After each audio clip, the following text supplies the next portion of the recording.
Hi guys, magandang araw po sa lahat. This is Melvin once again and welcome back to my YouTube channel.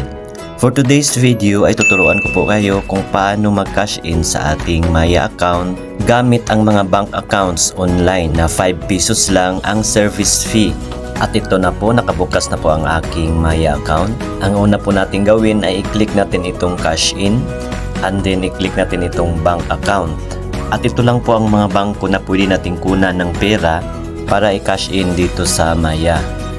BPI, Union Bank, China Bank at RCBC. Temporary and available pa po ang BDO sa ngayon. Halimbawa sa BPI kukunin ang aking i-cash in, i-click ko lang itong BPI and then ilagay po natin dito ang amount na ating i-cash in. 500 hanggang 20,000 lang po ang pwede nating ma-cash in sa isang araw. At 500,000 pesos naman na pwede natin i-cash in sa isang buwan. At magre-reset itong limit every first day of the month. Pagkatapos nating malagyan ng amount ay i-click natin itong continue. At ayan po, nakalagay na po ang amount na aking i-cash in at ang transaction fee na 5 pesos. Kapag okay na, i-click na natin itong continue.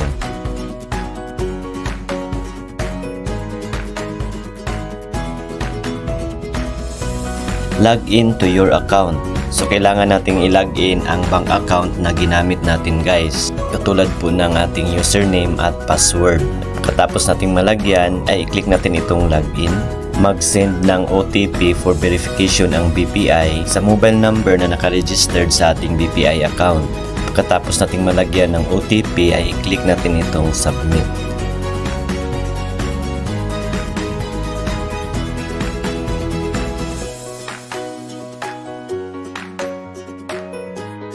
At ayan po, halimbawa dalawa ang ating savings account sa BPI, mamili lang tayo ng isa kung saan natin gusto kunin ang ating i-cash in. Pagkatapos nating makapili ay i-click natin itong submit.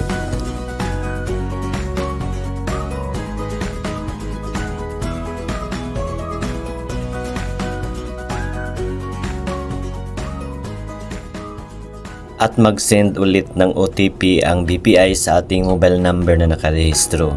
And then i-click natin itong submit. At ayan po, payment successful na po. So ngayon tingnan na natin ang ating Maya account kung credited na ba ang ating kinash in. At ayan na po guys, pumasok na kaagad ang ating kinash in. So yun lang po guys, paki-like and share na lang po sa video ito. And don't forget to subscribe my YouTube channel for more tutorial videos. Thank you for watching. Have a nice day. Advance Merry Christmas. Goodbye. God bless us all.